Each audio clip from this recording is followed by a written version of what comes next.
වහන්සේ නමකට වන්දනා කරන එක මොන වගේ හැඟීමකින් අපි කළ යුතුයිද? ජීවමාන බුදුන් දකින්නවා කියන හැඟීමෙන් ඒ ධාතුන් වහන්සේලා දැකිය යුතුයි. ජීවමාන බුදුරජාණන් වහන්සේට වන්දනා කරනවා කියන හැඟීමෙන් ඒ ධාතුන් වහන්සේලාට වන්දනා කර යුතුයි. ඒකට හේතුව ඒ ධාතුන් වහන්සේලා වෙන කාගේවත් ශාරීරික කොටසක් නෙමෙයි. දෙතිස් මහා පුරුෂ ලක්ෂණ වලින් යුක්ත ඒ සම්බුදු සිරුර බුදු කෙනෙකුගේ ඒ ශ්‍රී ශරීරයේ වැඩ සිටිය ඒ උත්තම ධාතුන් වහන්සේලා ඒ ශරීරෙම කොටසක්. බුද්ධ අධිෂ්ඨානය මතයි ඒ ධාතුන් වහන්සේලා අදටත් දෙව් මිනිසුන්ගේ වන්දනා ලැබමින් ලෝකෙ වැඩ ඉන්නේ. ඒ නිසා ඒ ධාතුන් වහන්සේලා දකිනකොට මං බුදුරජාණන් වහන්සේව දකින උන්වහන්සේගේ ශ්‍රී ශරීරයේ වැඩ සිටිය ධාතුන් වහන්සේ නමක් නේද මං දකින්නේ.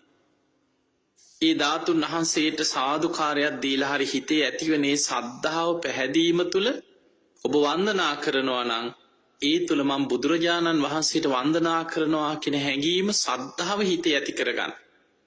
බුදු ගුණ අචින්ත්‍යයි. අචින්තියේසු පසන්නානම් විපාකෝ හෝති අචින්තියෝ කියන. ඒ අචින්ත්‍ය බුදු ගුණ ගැන හිත පැහැදුනා නම් ලැබෙන විපාකයක් අචින්ත්‍යයි. ඒ නිසා ඔබ දැන් ඉදිරි තව දින කීපයක් තියෙනවා මේ දලදා වන්දනාව ආරම්භ කෙරෙන්න. ඔබට මේ වෙනුවෙන් පිළිවෙතකින් පෙළ ගැහෙන්න පුළුවන්. ඒ පිළිවෙතින් පෙළ ගැහෙනවා කියන්නේ ඔබ ඔබේ ජීවිතය තුළ ඔබට පුළුවන් ඒ වෙනුවෙන් යම් ගුණයක් පුරන්න. ඔබ සාමාන්‍යයෙන් පන්සිල් සමාදන් වෙලා මේ ශික්ෂාපද පන්සිල් පද පහව රැක ගන්න බැරුව අමාරුවෙන් හිටියානම් අඩුම ගානේ මේ දවස් 3-4 ඉදිරි දින කීපේ මේ දලදා වන්දනා දලදා වහන්සේ දැක බලා ගන්න තෙක් මම මගේ ජීවිතය තුළ මේ උතුම් ශික්ෂාපද ටික කොහොම හරි ආරක්ෂා කරගන්න. ඊළඟට ඔබට පුළුවන් ඒ දලදා ඔබේ ජීවිතය තුළ යම් ප්‍රතිපක්තියක් හැටියට ඒක සමහරලාට මේ දැඩිව සීලයක් හැටියට ගන්න දෙයක් නොවෙන්න පුළුවන්. ඒ ගැන නොයෙක් මත තියෙන්න පුළුවන්. නමුත් ඔබට පුළුවන් ඔබේ ජීවිතය තුළ මං මේ සත්තුන්ගේ කොටස් සත්ව මස් මාංශ මේවා ආහාරයට නොගෙන මගේ ජීවිතය තුළ මං නිර්මාංශ වෙනවා. මේ දලදා වහන්සේ දැකලා වන්දනා කරගන්න මට ඒ පිනේ ඒ මගේ කැපකිරීම ඒ ගන්න උත්සාහය මට අවස්ථාව සැලසේවා. ඒක යම්කිසි ප්‍රතිපක්තියක් ඒ වෙනුවෙන් යාපුරනවා. ඊළඟට තමන්ට පුළුවන් නම් පංචශීලයටත් එහා ආජීව අෂ්ටමක සීලේ උපෝසත සීලෙ නෙමෙයි ආජීව අෂ්ටමක සීලේ ආර්ය අෂ්ටාංගික මාර්ගේ මාර්ගාංග 3ක් තියෙනවා. සම්මා වාචා සම්මා කම්මන්ත සම්මා ආජීව. ඒ තමයි සීලස්කන්ධයට අයිති කොටස. තමන්ගේ වචනෙන් බොරු කේලම් පරුස වචන හිස් වචනේ හොඳට සංවර කරගන්නවා. මේ වචනෙන් වෙන වැරදි 4කින් වළකිනවා. ඊළඟට කය මුල් කරගෙන ප්‍රාණඝාත හොරකම් වැරදිකාම සේවනයේදීම් කියන මේ කාරණා 3න් කය සංවර කරගන්න. මං කිසිම විදිහකට මේ අකුසලයකට වැටෙන්නේ නැහැ.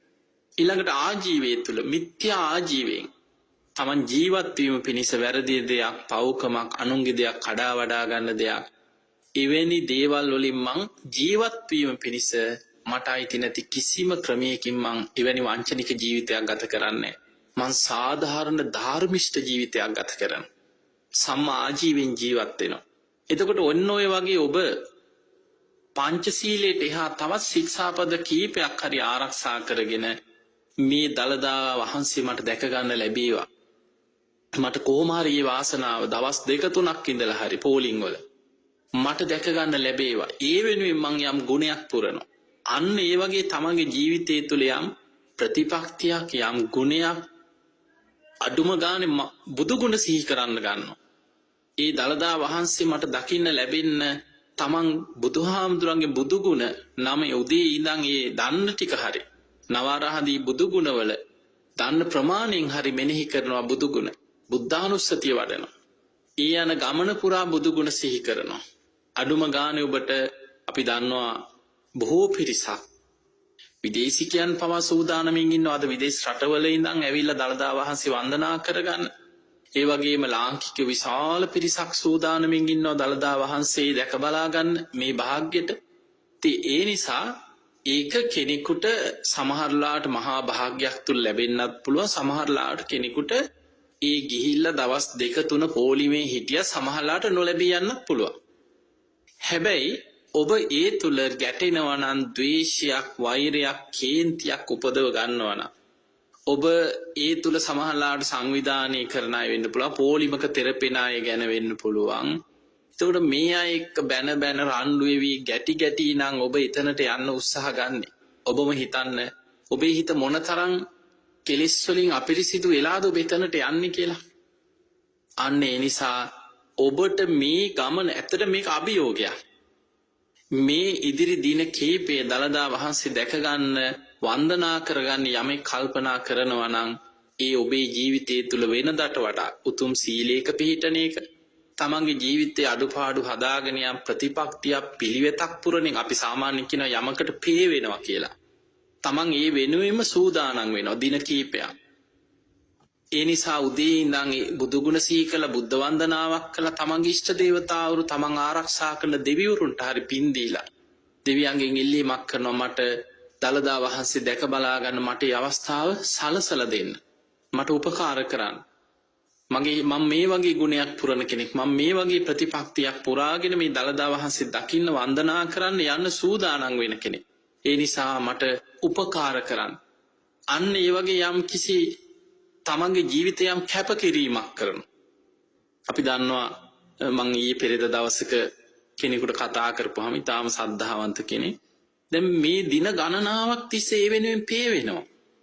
ඒ වගේම ජයශ්‍රී මහා බෝධීන් වහන්සේ රුවන්වැලි මහා සෑයට ගිහිල්ලා වට 7ක් මහා සෑයේ වටා බුදු ගුණ කිය වන්දනා කරලා අදිෂ්ඨානයක් කරා කිය මහා සෑයට හිස තියාගෙන ඒ උත්තම දළදා වහන්සේ මට සියසින් දැක ගන්න ලැබේවා.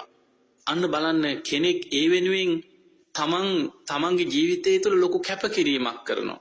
දින ගණනාව ගණන් පේ වෙලා ඒ උත්තම මහා සෑරජාණන් වහන්සේ, ජයශ්‍රී මහා බෝධීන් වහන්සේ, එතකොට ඒ පුණ්‍ය භූමිය වලට පවා ගිහිල්ලා වන්දනා කරලා තමන්ගේ අරමුණ අදිෂ්ඨාන කරගෙන අදිෂ්ඨානයක් තුල තමන් ඉදිරි සතිය දෙක ගත කරනවා. ඒ අවස්ථාව තමන්ට ලැබෙන තේ. ඒ නිසා ඔබේ ජීවිතයේ තුල යමක් වෙනුවෙන් කැපකිරීමක් කරන්න. ඒ කැපකිරීමක් තුල ලැබෙන අවස්ථාව තමයි කෙනෙකුට ඊටාම වටිනා දෙයක් බවට පත් වෙන්නේ. සමහර වෙලාවකයි මෙන්න මේ වගේ දේවල් එක්ක ගැටෙන්න, තරහක්, අමනාපයක්, කේන්තියක්, ද්වේෂයක් ඇති කරගන්න මට්ටමට හිත නොමග යන්න ඉඩ තියන්න එපා. අන්න ඒක තමයි වැදගත්ම දේ.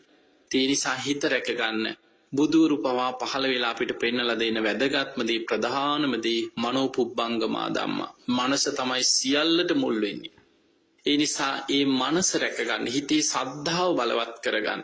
බුදු ගුණම සිහි කර කර පියවරෙන් පියවර ඒ ගමනට ඔබ සූදානම් වෙන්න.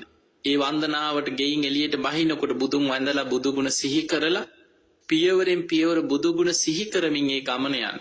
ඒ නිසා ඒ වගේ ඔබට පේ වෙලා පිළිවෙතකින් යම් ගුණයක් පුරාගෙන බුදුන් දකින්නවා කියන අදහසින් දළදා වහන්සේ වන්දනා කරන්න දකින්නේ ගමන පිටත් වෙන්න පුළුවන් නම් ඔබට ඒ යන ගමන පුරාම රැස් වෙන්නේ මහා පිනක්.